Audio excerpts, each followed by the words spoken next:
The difference would be that the camera would then rotate around the car so that you could see all these insanely wonderful angles. This is as spiky as any abstract expressionist composition. I'm sure that's what tail fins are all about. In the 1950s, Americans put 20% of their gross national product into cars, and they owned 3 out of every 4 cars in the world. These were the ideal. People who believed in good, virtuous Bauhaus design and environmental responsibility hated these gorgeous, gas-guzzling dreamboats then, and they still do. They're a world away from the demure Beetle or the virtuous Volvo. Nothing like them is ever going to be built again. They're the rolling, baroque public sculpture of an America that's gone forever. And it wasn't just cars. The war was over, rationing was gone, and the cornucopia of American industry tooled up, tipped and released a flood of styling. Gaudy, lush, avocado-coloured and hot pink, chrome everything and big. Luxury for the masses. These were the signs of capitalist paradise, and they had a political message. To a trade fair in Moscow in 1959, America sent an ideal kitchen. Richard Nixon took the Russian Premier Nikita Khrushchev through it, saying, "Look, this is what the American housewife has." And Khrushchev lost his temper, shouting, "These things are mere gadgets, they don't count." But they did count, even though most of the American intelligentsia would have agreed with Khrushchev.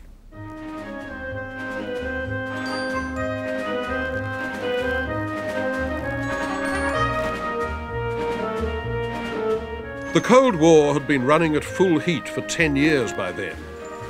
It had brought national paranoia to both Russia and America, and in its grip of fear and self-assertion, all symbols of American identity got a new charge, including, most obviously, the flag, which Americans are so given to flying, parading, displaying, and saluting.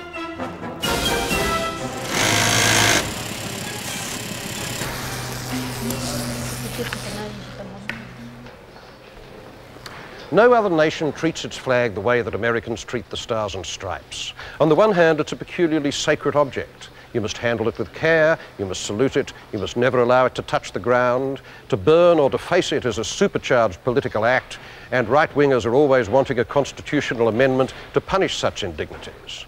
But on the other hand, they make jeans and knickers out of it, and they use it to advertise everything from gas stations to hot dog stands. The American flag is an abstraction, the most recognized abstraction in the world. Americans still argue about what it means, but they all know what it is. Is a picture of an abstraction a representation? Is this a flag or a painting? It's sometimes scorned that the truth, which is that one night I dreamed I painted a large American flag. And the next morning I got up and I went out and bought materials to begin it. It's a very rotten painting because I began it in enamel paint and it wouldn't dry quick enough. And then I had in my head this idea, something I had read, I heard, I don't know what, about wax in caustic.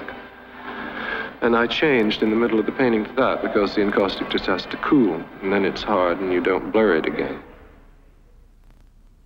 Johns's flags were first-class conundrums, brain teasers carrying the questions about art that had been posed earlier by the Surrealist René Magritte and the Dadaist Marcel Duchamp, but never put quite so sharply in an American context before.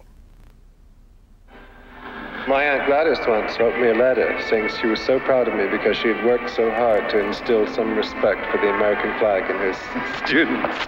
And she was so glad that the mark had been left on me. Nobody has yet laid down his life for one of Johns's flags. Collectors, however, have laid down millions of dollars. Johns's paintings of targets seem just as banal and just as mysterious as the flags. A target is like a painting in one way. It's a thing you look at, focus your attention on. But there the resemblance ends. You shoot at targets. You use them as a game or in training for war. Maybe in looking at these targets, one should remember the times they were made in.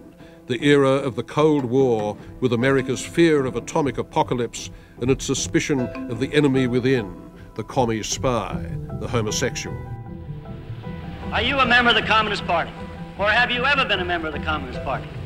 It's unfortunate and tragic that I have to teach this committee. Stand away from the stand. For Americanism for many years, and I stand away from the stand. Fight for the Bill of Rights, which you are trying to destroy. This man away from the stand.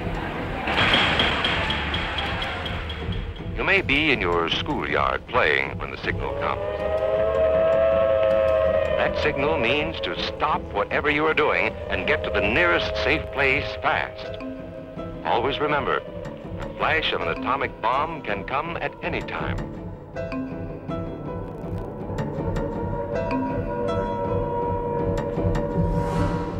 A paranoid image suggesting threat to the defenseless or evasive subject. The eye of power hunting out what is concealed.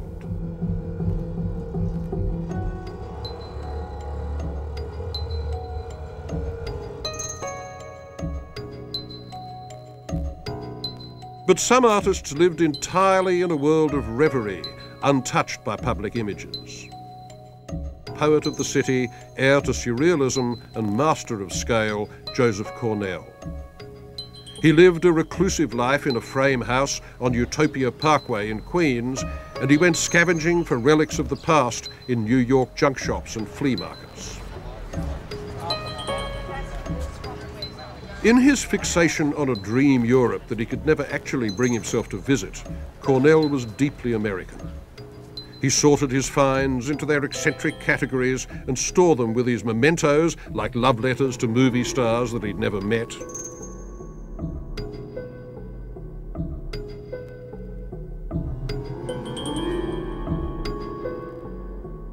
And from them he made boxes, each a world in miniature, where an enormous moon peers in through the window at its relative, a cork ball.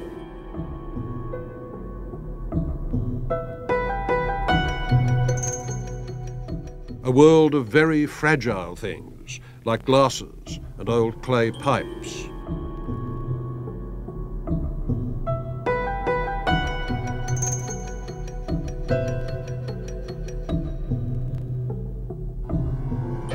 Of melancholy nostalgia for places he'd never been, Victorian travellers' hotels. Of fugitive beauty whose emblem was the caged bird.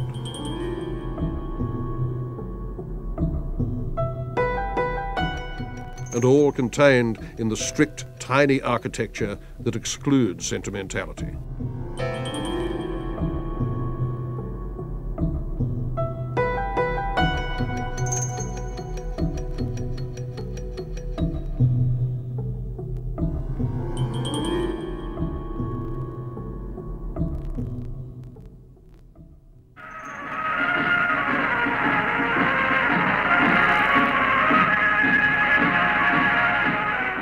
Another scavenger of genius who took off from Cornell on the big scale was Robert-Rauschenberg. He did more than anyone else to break down the barriers between painting, sculpture, performance, dance. Rauschenberg treated the canvas as flypaper for the world's images, and at first for the things themselves. 40 years later, this bed still carries quite a charge, an early American quilt that seems to have been the site of an axe murder, the paint slathered and crusty and fierce, a manifesto of impurity.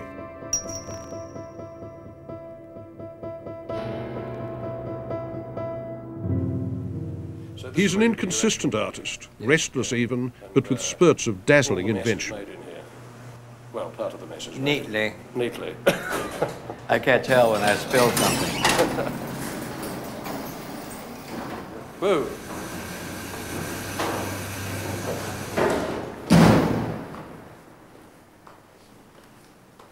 Wandering around strange places, looking in every corner, I don't know, it keeps you refreshed. Yeah, I guess it must. Because you can bring back all sorts of solidified memories from the places you go to.